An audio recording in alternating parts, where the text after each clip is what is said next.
Success Insight shares the stories of the people with passion and drive who make things happen in the world. Here's your host, Howard Fox. Hello, everybody, and welcome back to another episode of the Success Insight podcast. Our guest today is Trycia Lino. Trycia is the co-author, along with her mother, Anna Borup, of the Guardians of Machu Picchu book series. Trycia's mission today is to inspire middle grade and teen students, their teachers, and their social workers to celebrate Latin culture and arts through colorful adventure stories that encourage a love of reading. Trycia, welcome to the Success Insight podcast.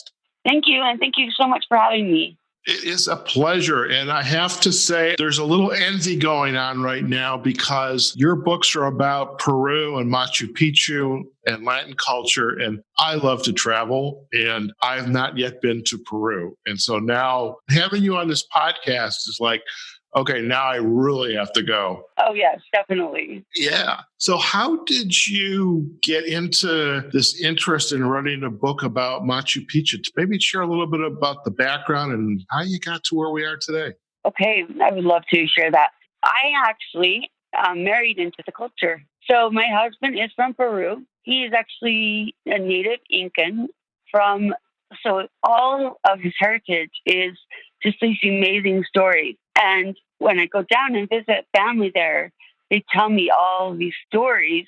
And I'm just like, wow, that has to be a book. I have to make that into a book so people know the history. Because there's so many fascinating histories and stories that go on in the culture itself, but also about Machu Picchu and about the Incan nation that are not written in the history books because, of course, we have the Spanish side mostly of what happened during that time period. As we look into this, it's really great to be able to see this amazing, rich culture. You know, as I listened to what you've just shared, two things immediately came to mind. One is probably the middle of last year, we interviewed a gentleman, his name's Leon Jones, but he talks about himself with his moniker, Peruvian Jones. So he, I guess, went near the capital of Peru, Lima, and then up in the poorer neighborhoods and started what's called a Wawawasi, like a school for kids. Yeah.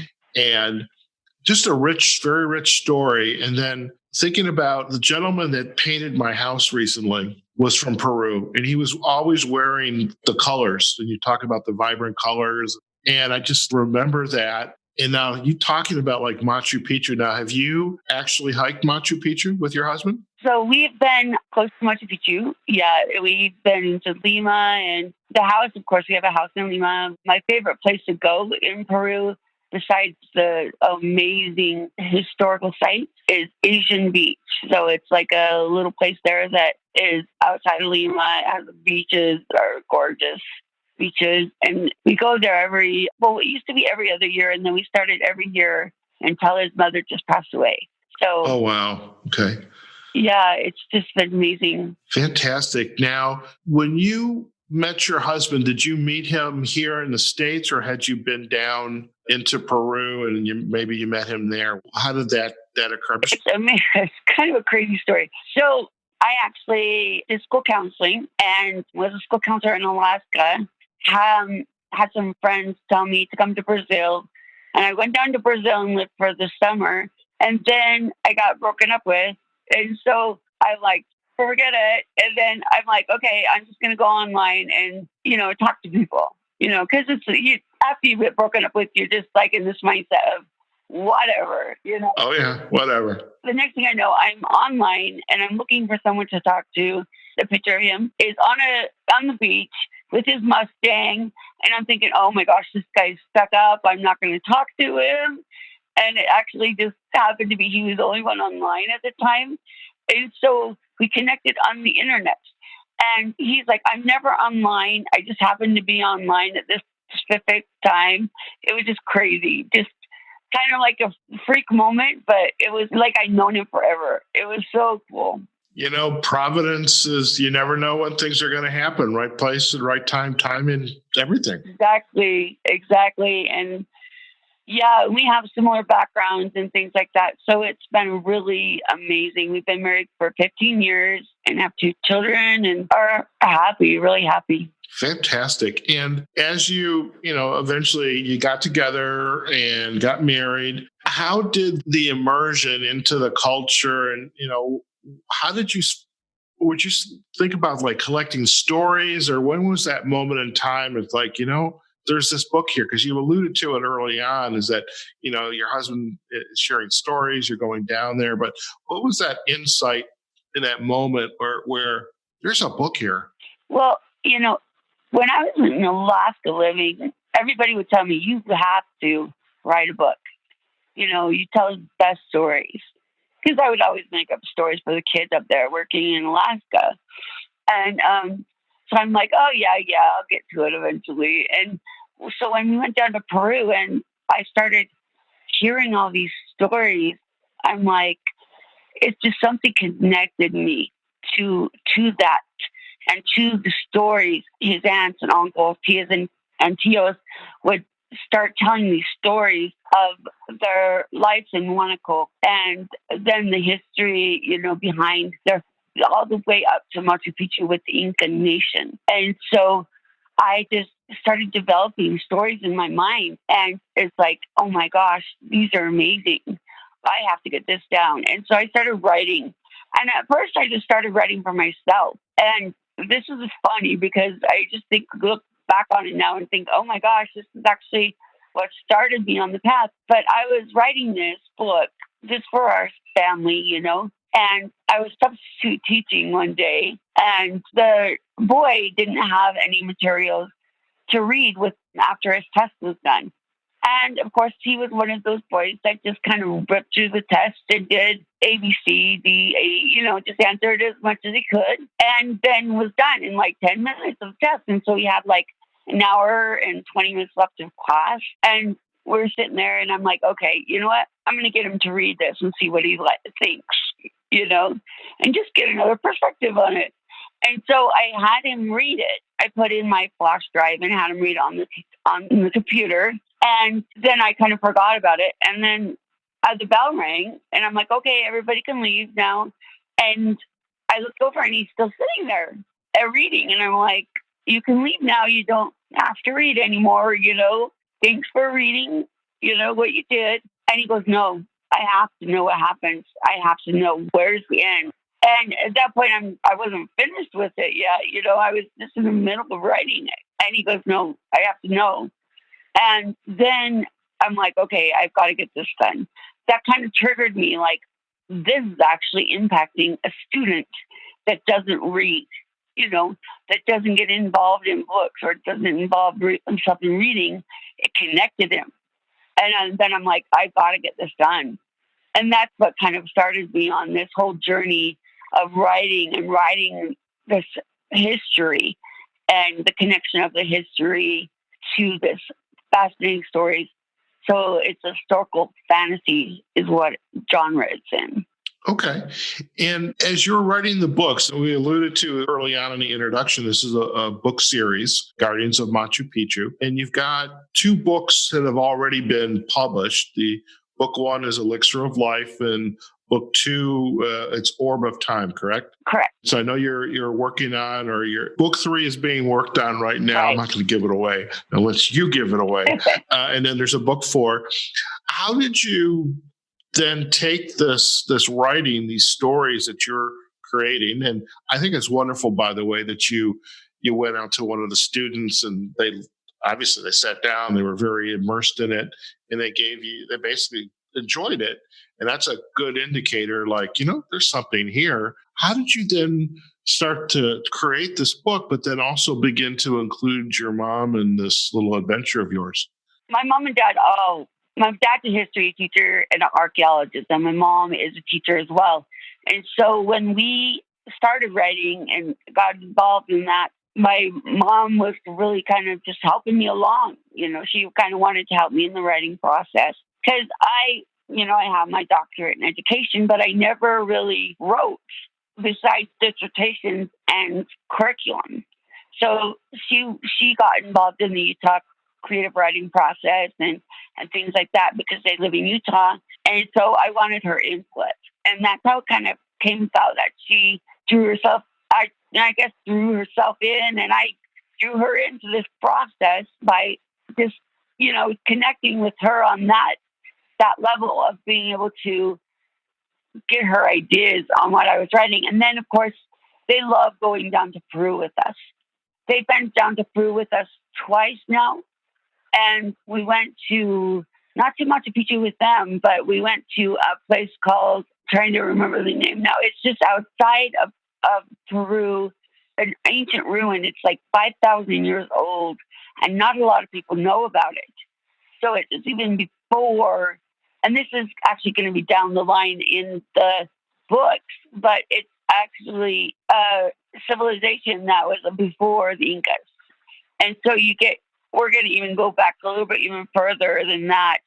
And when you step out into this place, it's like you're walking into Egypt, just to give you a little clue there. But it's amazing. It really is. I got to tell you, when I have about three weeks available of time to do vacation, I'm lining it up for when you and your husband and parents are down in Peru. Definitely. We can show you around. Yes. There you go. I'm a very opportunistic podcast host. Okay. Very opportunistic. You're welcome to come. Oh, thank you. And so you got your mom involved. Are the books designed to be standalone, or do the stories overlap any? How does that work? When I wrote the first book, I wrote it not really being a writer myself and kind of just pulling some ideas. And then I went to a lot of writing classes and a lot of writing groups with Andy Fenimore, who is a best-selling author, Richard Paul Evans, and those guys. And I started learning from these guys how to really put things down on paper and how to draw your audience and write better. And after I went into those classes, I'm like, I'm going to add to the book and pull it and rewrite it and add more depth into this book and create a better book. And so that's where we got it, pulled it back, and then we brought in Elixir of Life Part 1, and then it's now Part 1 and Part 2. And Part 2 was supposed to be released in March, but because of what's going on in the world, it should be done. Well, it's done and ready to be released, but we're just waiting for the lull of this, coronavirus thing to happen. But yeah, it's just, oh man, I just can't wait till that's out. I get so many great compliments from the first book. It has like a 4.5-star rating on Amazon, the first one. And then also I have parents that come to me and say, my son's autistic. He doesn't read at all. But I bought your book for me to read, and he stole it, and he won't give it back. Oh, wow. And I'm like, okay, this is what I want to hear, I love those stories. And that's where we went and started doing the curriculum for the schools. And we started drawing that area into it as well. So, Leah, let's talk about this. So you've got these books, you're getting some really nice reviews, and you're kind of doing the rewrite, and you've got a number of books now in the series. How have you begun to take the culture, the lesson, and the about Peru, to bring those into a curriculum for students? So how has that kind of developed? Oh, it's been so much fun. So my background, and of course my mother's background, is in education. So to be able to create not only a book, but to be able to create a lesson with the book and to be able to use it in the schools. So a teacher can use this book in the schools, and we have lessons created for them to bring out questions, and so they can use it for a history lesson or a cultural lesson, any type of lesson they want, even art, they can use it for an art lesson. So there's different ways that they can use the lessons and use them in the classroom. And to be able to have that curriculum already made for them is such a key component. Another thing that I've been trying to do for a long time since I released the first book is trying to get a video game created. So I have developed or written up this video game. I just need a video game writer to then develop it and create it and put it out there.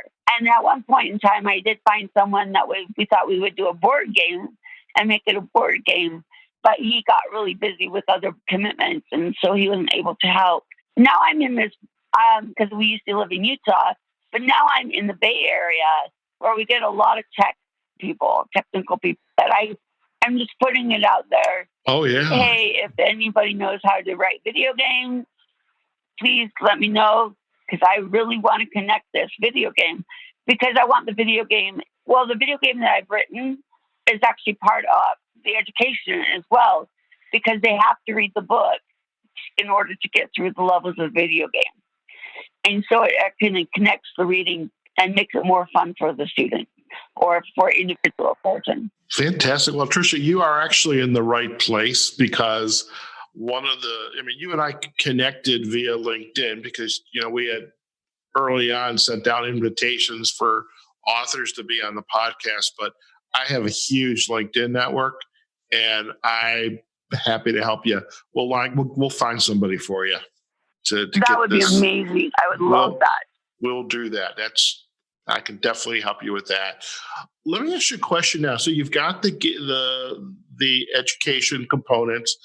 What's an example of one of the lessons that a child would be going through in the education sequence? Okay. So what we do is actually we have a couple different programs. One of them, we go into the classroom and we teach a lesson on Peru and on basically the history of Peru or the art of Peru, whatever area the teacher's in. And then after we teach the lesson, we do a mini lesson on writing and how they can write their own choose your own adventure. And we set them up with a choose your own adventure kind of idea of what to put in the book. And then we put them in teams and have them write their own choose your own adventures in teams. And then we actually put it on our website. So it's a really fun process for the kids. Students, we've gone into 3 different classes so far. And that was last year because we just barely started that program. And it's been very successful, and it's very exciting. Well, with the COVID-19 virus and the fact that, we're still, depending on where you're at, under quarantine and the schools are closed. And this is a perfect opportunity to take this education and the what you've created and make it into a virtual offering. It's a perfect opportunity for that. Oh, yes.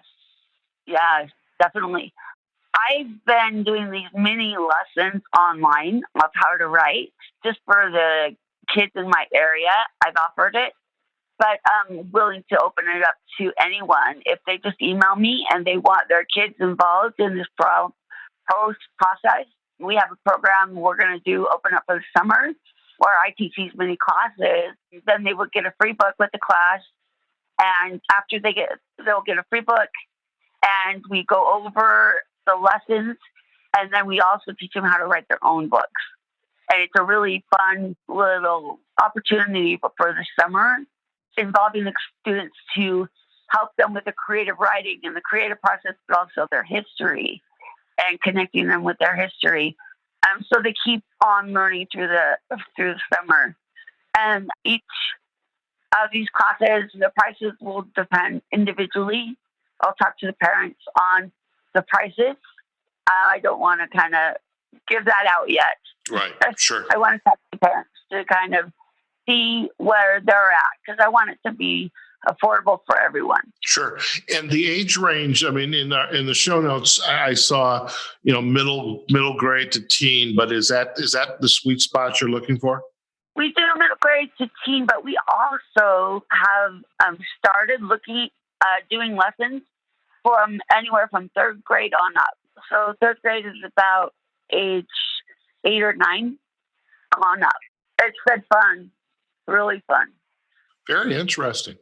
I love how, you've got this, this chance meeting, in this case, getting broken up down in Brazil. Yeah. Not a bad thing. Yeah. You meet your future husband, you suddenly get immersed in a new culture. And by the way, living in Alaska, I'm kind of envious of that one too. Oh. I have been to Alaska, but that I'm sure there's a lot of good stories there as well. Oh yes, and that will be another series next. Okay. I have so many stories in my mind. Oh my! Well, something. I was chatting with a guest on a podcast not too long ago, and she had a PhD as well. And I remember her comment is, having a PhD and writing your dissertation is not the same thing as writing a book, because different kind of mindset. So, you've developed this love of the culture. You sat down, you've taken lessons and become a successful writer. Now you're translating that into working with kids and helping them grow and develop their cultural intelligence, is what the word I would use. Of new cultures, and helping the schools, the parents, and that's just a wonderful journey that you have been on. And when you look back at it, what do you say to yourself of, oh my God, how did I get here? Or this has been a great ride, I can't wait to see what's next. What are you saying to yourself? Kind of both. Seriously, I look back and I'm like, wow, I would never thought I would have got here in high school, And then, and some of my teachers are probably, yeah, that's true. But I look back and I'm like, yeah, wow. And then some of me is saying, this is so amazing, and I want to go so much further, and I cannot wait to get, all the things that I have in my head out there, so many different series, so many different books that I want to write and teach people about so many different things and so many different genres, and, not just stay with a historical fantasy genre, but also a historical romance, or, venture out a little bit on different things. So, yeah, so many different things. Oh my! I mean, you've got to go back into our library of podcasts. There are so many other authors out there that have worked with us, and be great to have conversations with. And who knows, maybe there's some collaboration there. Maybe I'll bring all of you guys together on a big podcast. That would be so fun. That would be great. That would be it. So I got a question. Another question is the husband, okay, and the kids. What do they say about Trycia Lino, author? What are they saying? Her mom the author, the wife the author. What are they saying? Oh my goodness. Okay, so it's so cute. I would go do book signings, and I have my 4-year-old. He's 4-year-old now, but he was 2 years old at the time. And he would go around the store, and he would drag people over, and he would say, "This is my mommy. She wrote Guardians of Machu Picchu, Elixir of Life." And he would bring over people, and then I would tell them, what it was about, and they were excited and bought the book. But he would be the initial salesperson in the whole thing. And I think it's so cute, because he still does that today. He'll say, "Oh, Mommy, you got to go tell them about your book." Or, "Mommy, go give them your card because they need to know about your book." And he's only 4 years old. He just is so excited about the book and sharing about the culture of Peru.